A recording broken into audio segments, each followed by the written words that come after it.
Olá, tudo bem com vocês? Ótima tarde. Qual a relevância dos estudos na contemporaneidade? Um governante perfeito segundo Platão.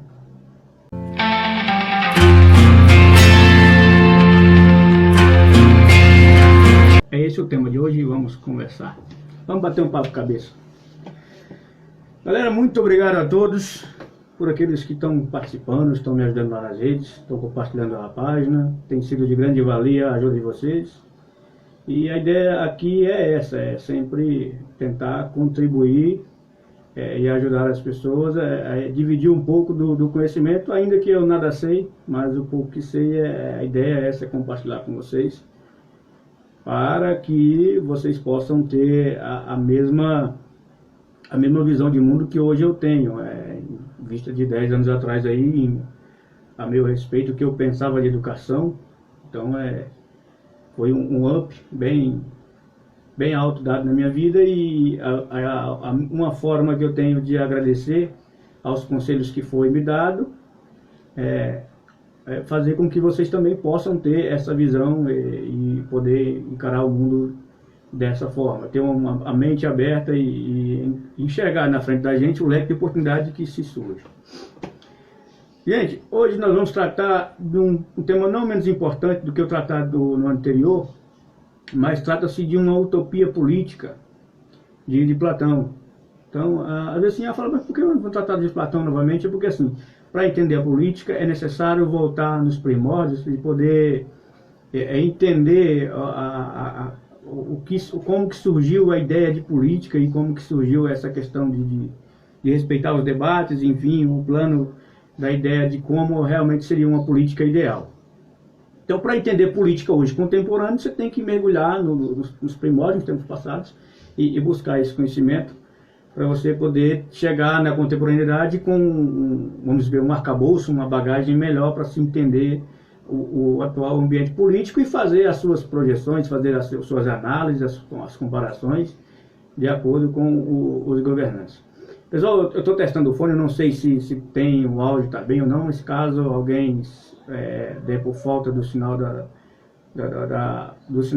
transmissão da voz não estiver funcionando bem, é só dar um toquezinho aí que a gente vai arrumando por aqui. Vamos lá. Hoje eu vou tratar da carta 7 de Platão. A carta 7ª, ela são atribuídos à autoria de Platão 35 diálogos e 13 cartas. Mas somente a carta 7ª ela é dada como autêntica, porque é o único momento em que Platão ele se auto-intitula como personagem, enfim, é um relato autobiográfico das suas atividades na Sicília. A Sicília, para quem não sabe, é uma ilha da Itália. Na ponta da Itália tem na ponta da bota da Itália tem uma ilhazinha chamada Sicília.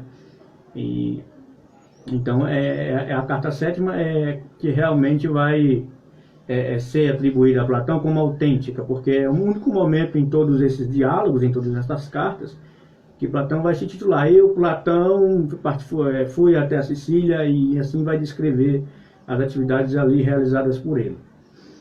Então, para ter então, a carta 7ª que nós vamos tratar hoje, que trata-se da teoria, da tese de Platão do filósofo rei.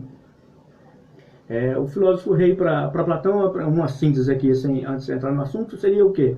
Era somente poder, o governante por essência, por excelência, para Platão, seria os filósofos, os sabedores da lei, os homens que tivessem sabedoria. Por que seriam então mais justos? Porque a ideia desde a República, e essa tese de Platão, ela também nos remete à República, também é uma obra que faz parte da obra da República, que a utopia seria a cidade ideal, a cidade justa. Sempre, como eu já tratei no assunto anterior, a ideia é tratar a República, ela é uma alusão da cidade com fundamentos na justiça.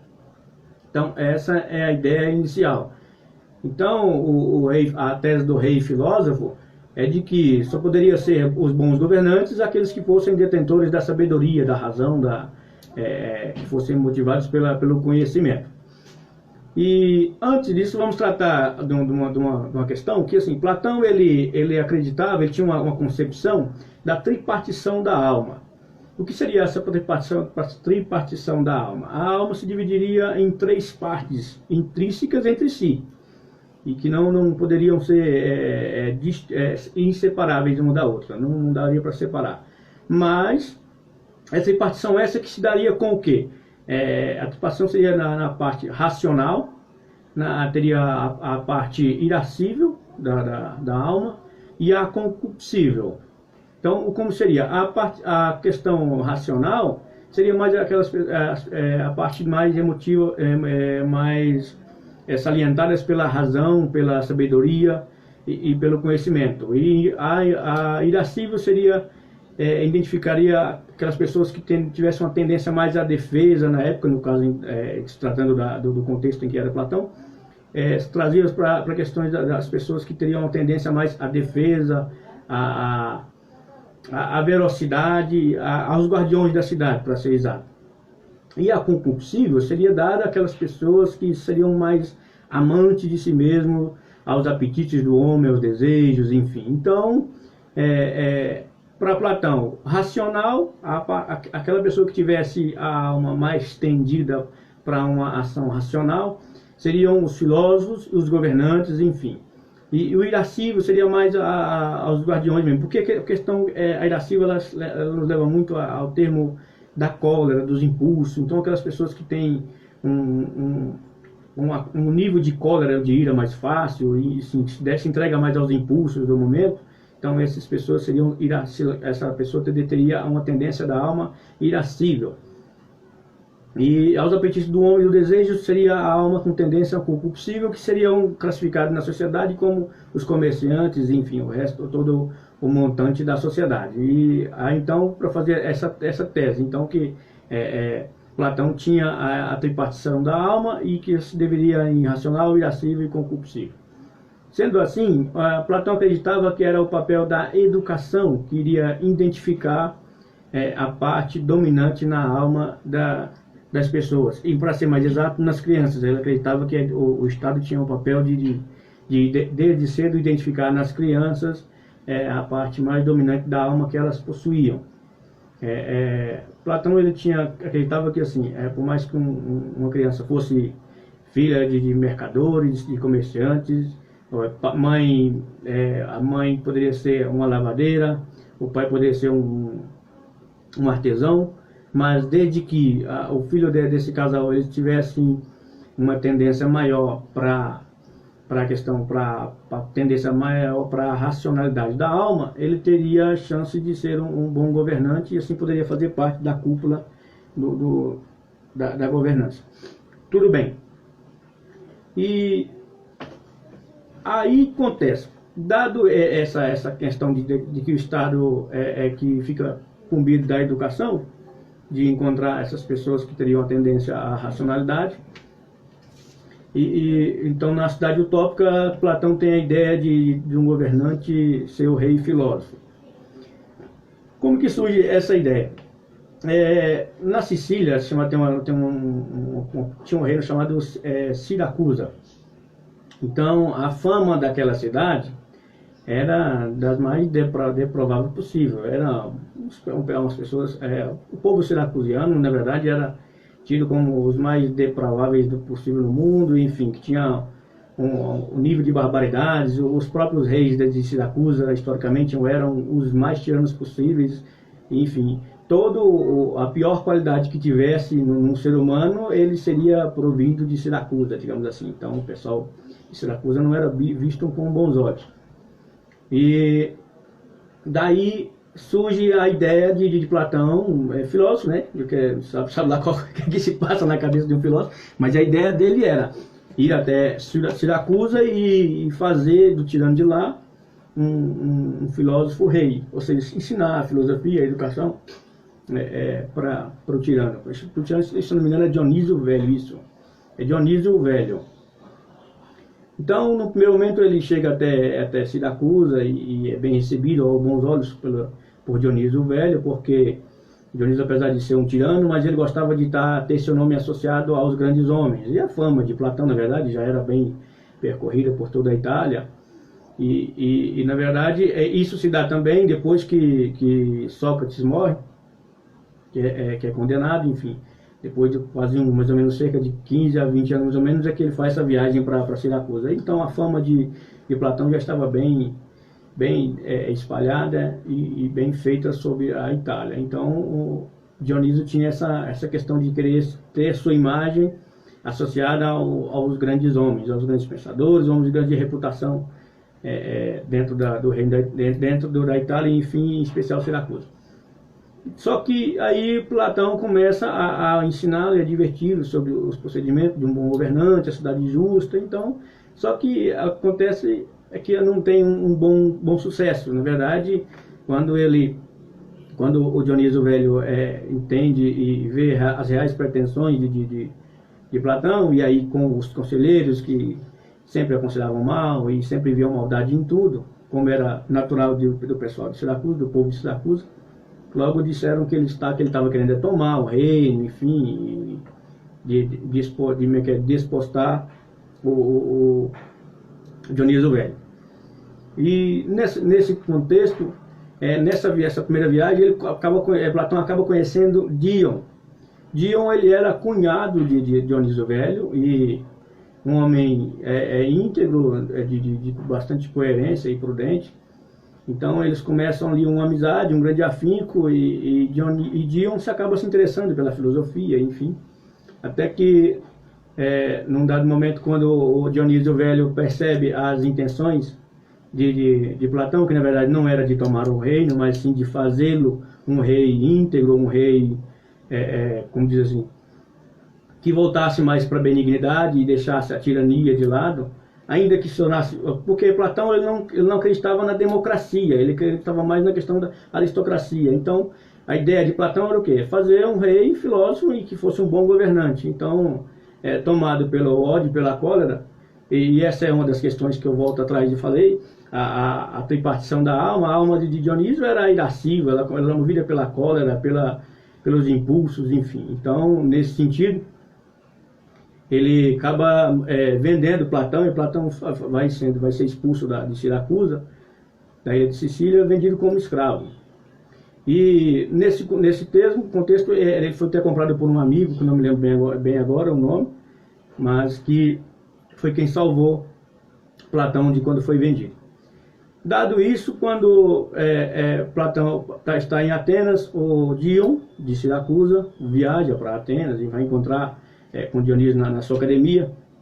E ali, inclusive, alguns falam que pessoas, enfim, pessoa que estuda filosofia, enfim, vai dizer que um dos discípulos, melhores discípulos de Platão foi Aristóteles. Mas na verdade não foi Dion. E nessa carta sétima, Platão trata disso e faz menção, traz uma passagem dizendo que um dos seus melhores discípulos foi Dion. E Dion logo se apaixona pela filosofia, enfim, e se interessa por esse mundo intelecto, e logo com o tempo volta de novo para Siracusa. Quando o tirano de Siracusa, Dionísio, falece, ele vem a óbito, quem ascende ao trono é seu filho Dionísio Jovem, Dionísio II, digamos assim. Isso aí foi denominado Dionísio II, Dionísio I o velho, Dionísio II Jovem.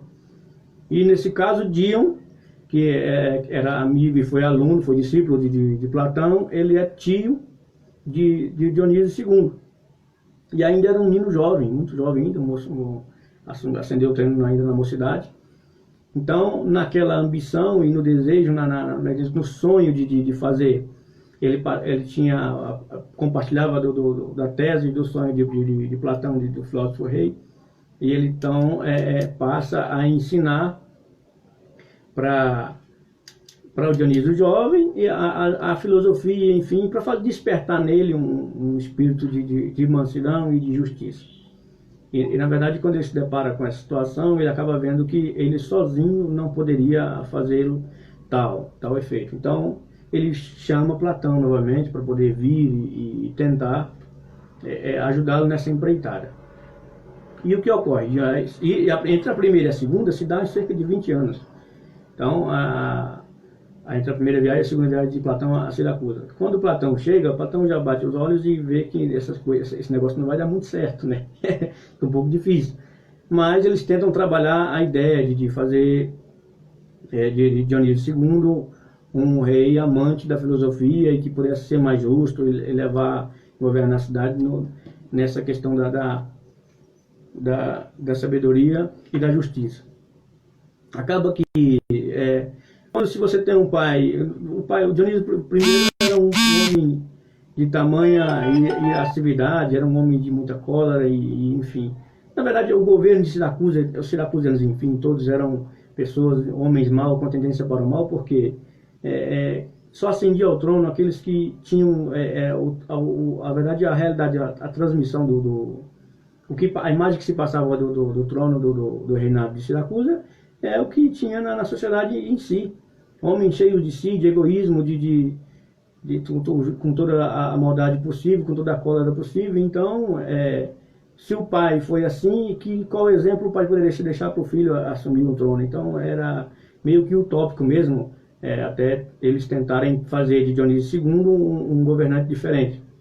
Uma vez que o pai era um homem, um terrível tirano, devastador, um cara que não respeitava, digamos assim, as leis primordiais, enfim, a própria lei do seu reino. O que ele falava não se escrevia, porque ele não fazia se cumprir nada do que falava. Então, o exemplo que ele teve não foi dos melhores, então não teria como fazer realmente, despertar em Dionísio II o interesse pelos ensinos. Então, dado isso, gente, meu café está aqui esfriando. Dado isso, o que acontece? Eles tentaram, mas a tendência realmente de Dionísio II era pender para o mal, e assim foi. Até que Dionísio II manda prender Platão, prende Dion, que é seu tio, enfim, porque achavam que eles estavam num complô para poder tomar o reinado, enfim. E nisso, mandaram Dion para o exílio em Olímpia. E Platão logo pediu para que fosse, que ia ser exilado, que ele fosse junto com ele. Mas, nesse contexto, o Dionísio II negou essa possibilidade para Dion, ou para Platão, na verdade.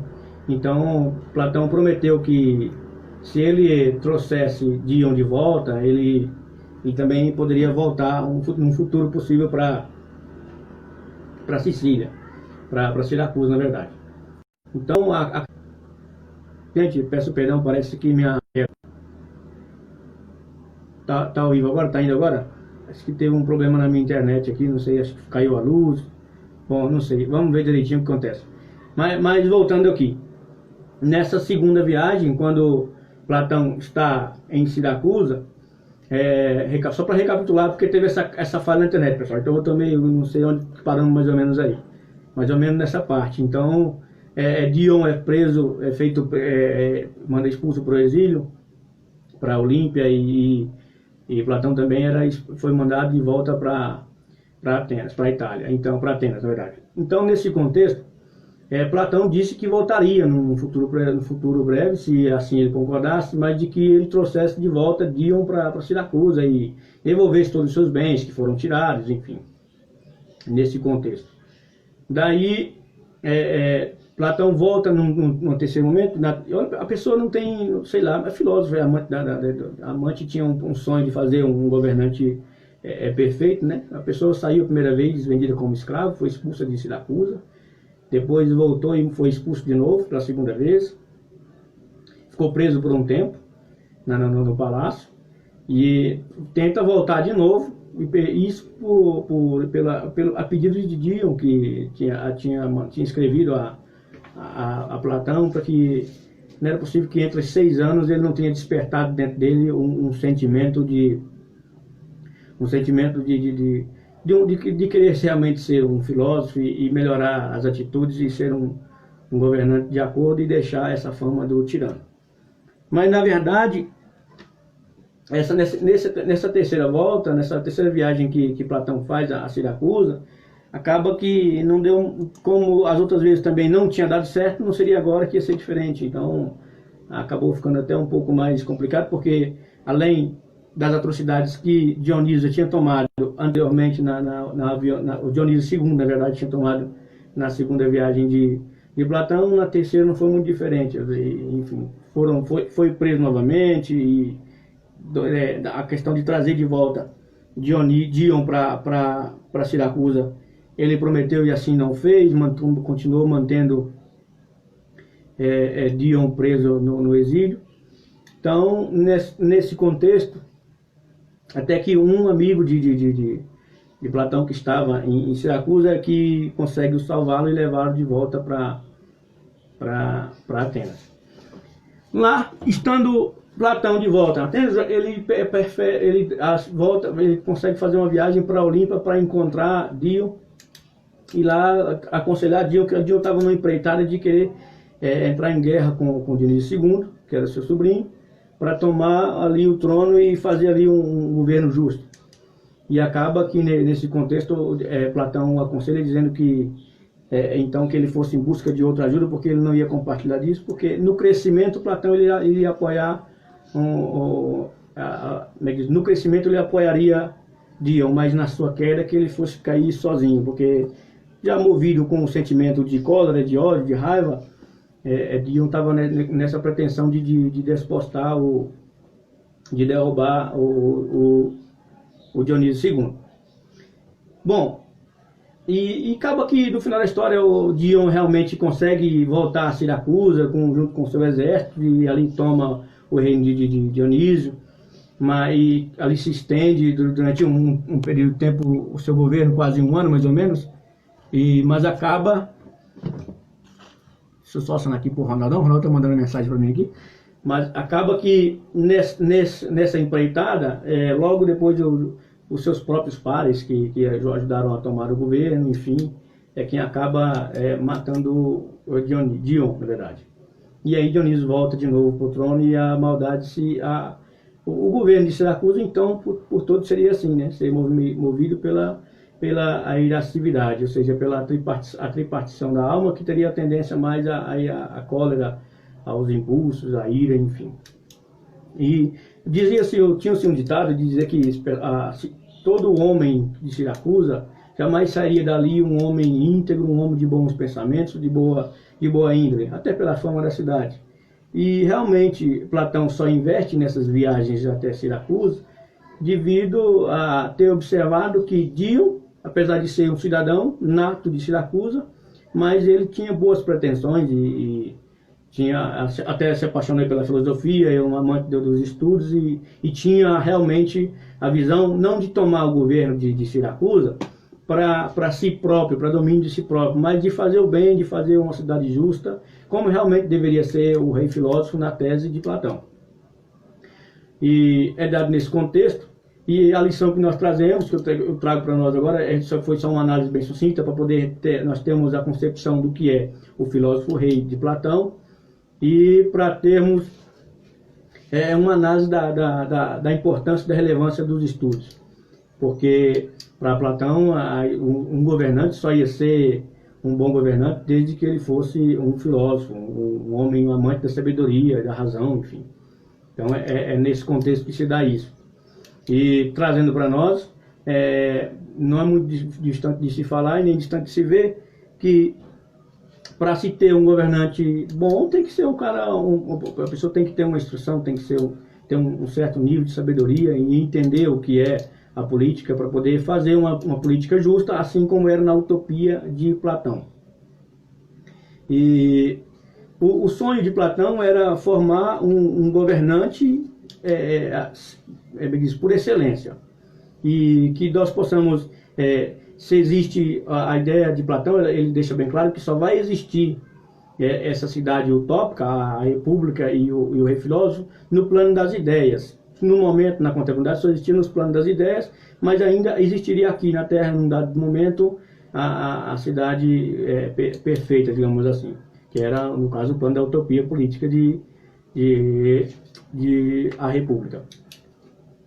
Agora, cabe nós ressaltarmos aqui que é um tema ainda que contém com a idade que tem, apesar dos seus primórdios, mas ainda está bastante intrínseco na contemporaneidade. Até porque Platão ele não acreditava na democracia, ele acreditava que a democracia seria uma forma degenerada de governo. e que ele era mais a tendência à aristocracia. Porque ele não acreditava que era possível deixar o governo na mão de muitos, ou de um outro qualquer, ainda que a pessoa não tivesse ainda um conhecimento. E trazendo para o dia de hoje, ainda é muito válida essa questão de Platão, porque não se pode deixar um governo na mão de qualquer um, não se pode, hoje na democracia, apesar que ainda hoje é hábito, todo mundo pode se candidatar aos cargos do governo, tanto no executivo, legislativo, tanto no âmbito municipal, estadual e nacional, mas para que isso, aí voltando à tese de Platão, não pode deixar que qualquer um, ainda que sem instrução, tenha um mínimo de instrução possível para poder estar no comando do governo. E aí eu trago hoje para a nossa contemporaneidade a questão da tripartição da alma. O governante, para ser um governante, ele tem que ter, deveria ser analisado nesse caso, não pelo Estado mais e nem pela educação, mas pelos eleitores, nós comuns, quem elegemos os nossos representantes, tivéssemos aí uma maneira de identificar a tendência da alma de cada um desses candidatos, dos nossos representantes. Se ele tem na tripartição da alma de Platão, se seria uma tendência maior para a racionalidade, ou para a irascibilidade, ou ser uma pessoa mais concupiscível. Porque se tem uma pessoa que ela é a pessoa com a cólera, com muita cólera, uma pessoa que estopim curto, que não tem nenhum tipo de paciência e tende mais para a questão para a via de fato do conflito, enfim, armado ou não, mas não é cabível de que vai ser bem representado no governo. A mesma coisa seria se nós elegemos aquelas pessoas que têm a tendência da alma para a questão mais concupiscível, que é amante dos desejos de si próprio, dos desejos carnais, enfim. E então nós sabemos que também não seremos representados, porque senão é uma pessoa que não muito diferente dos políticos da qualidade que temos hoje no nosso país. São pessoas amantes de si mesmo, com egoísmo, só estão ali para a questão de benefícios próprios, só que não está ali em prol da sociedade, está em prol de si. Ela simplesmente vê os seus próprios objetivos. Então, a ideia seria que nós no momento de estarmos elencados nesse meio eleitoral, identificar a tendência da tripartição da alma de cada um, e que fosse identificado o melhor possível aquela pessoa mais racional, que fosse mais movida pela questão da razão, da sabedoria e do bem comum, que é uma das coisas mais importantes. E ainda um sonho de Platão seria construir ter um governante excepcional, e que nós possamos deixar de ser Dionísios para ser Dion, ou ser Dion, na verdade, para deixar de ser amante de nós mesmos, confiantes em si mesmos, orgulhosos, e procurar sempre tentar ver as coisas com o bem comum.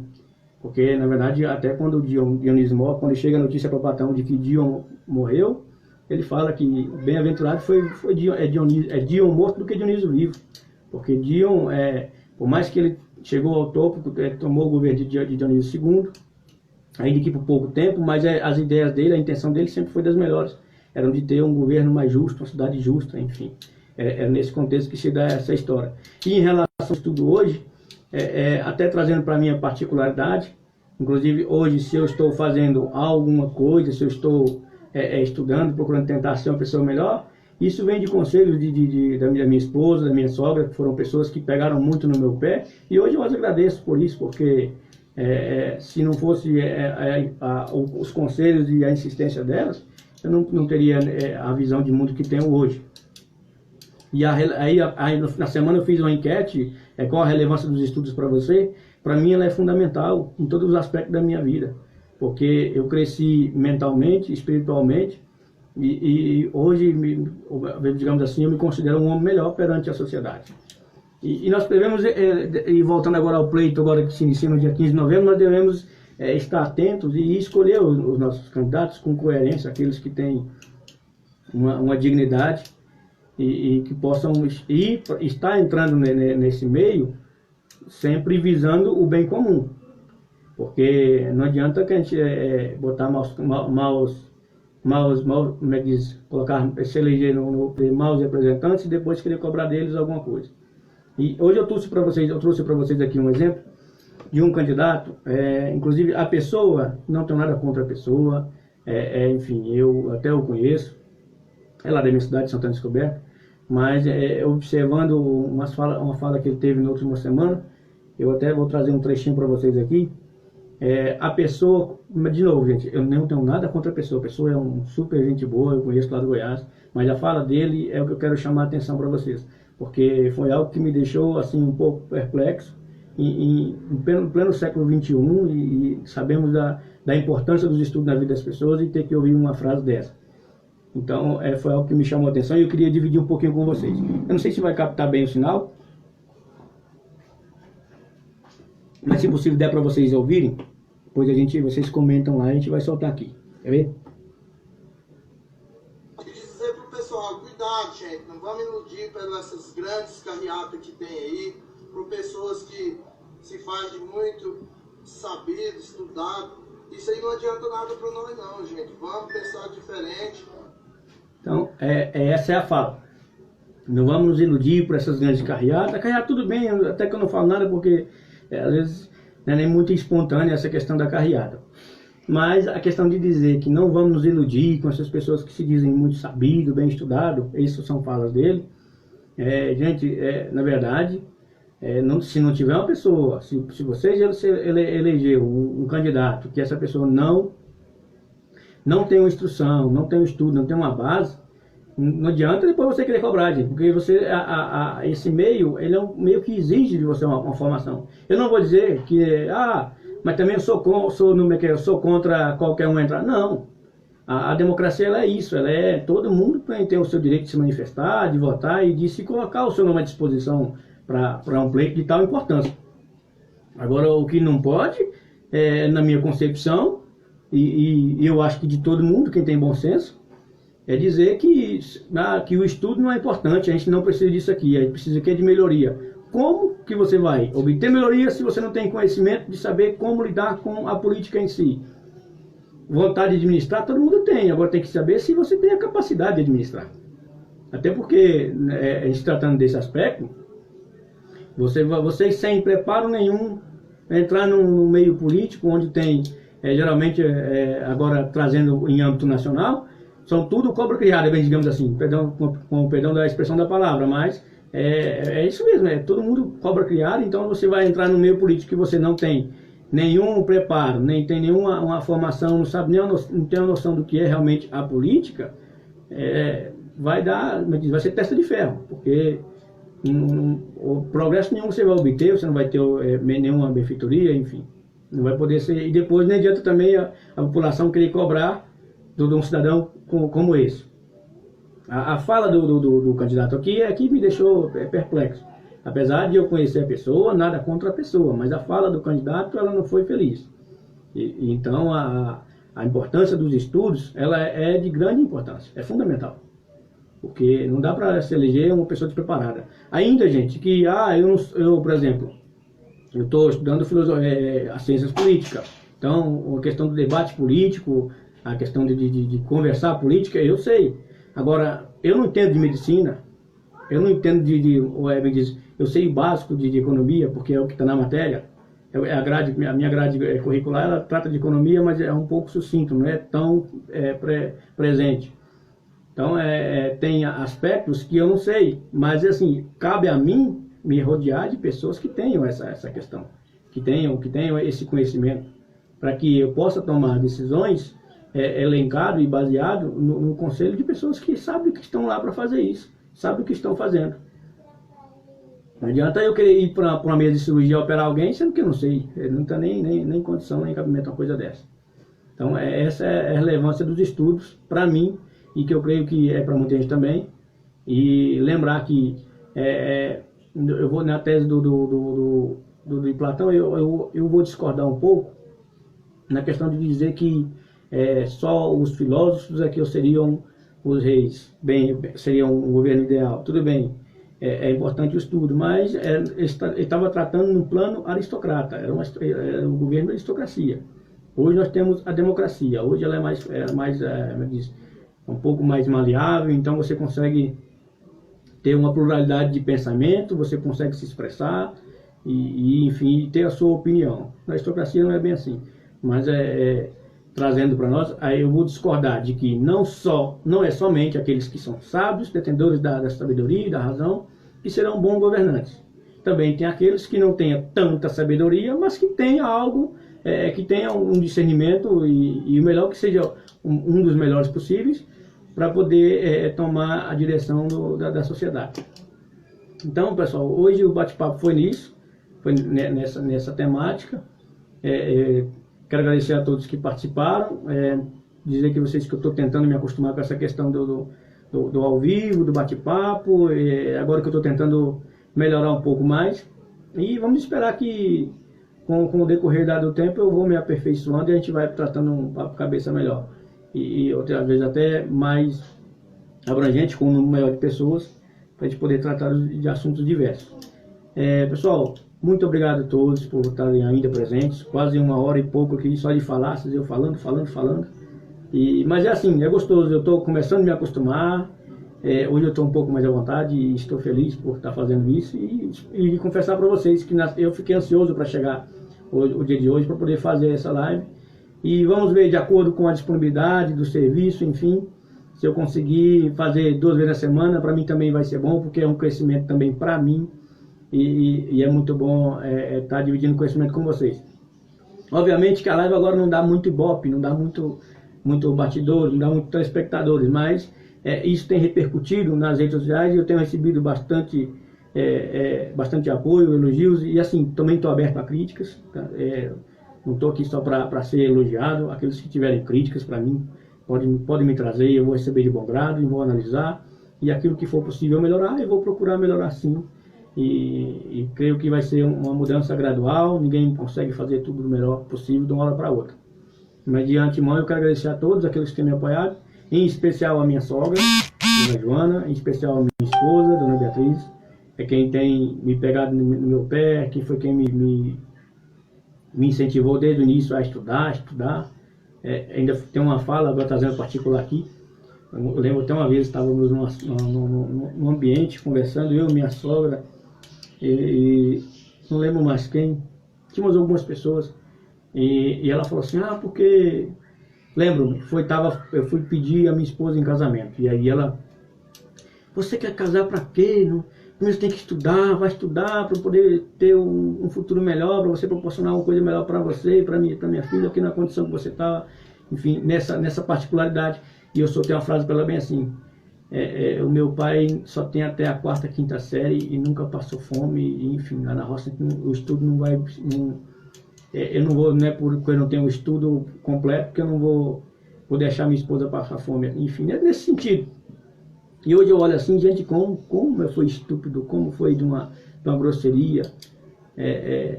Agora, aí teve uma tendência da alma irascível, né?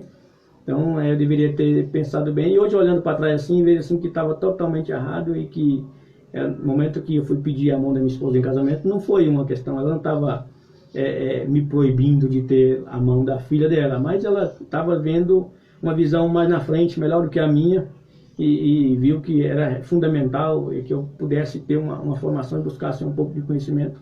E assim eu fiz hoje, estou aqui, agradeço primeiramente a Deus pela oportunidade que tive, e o apoio delas duas, enfim, da minha família também, no Goiás, aqui hoje todo mundo me apoia, enfim, e que a minha vida tem tomado um outro rumo nesse aspecto.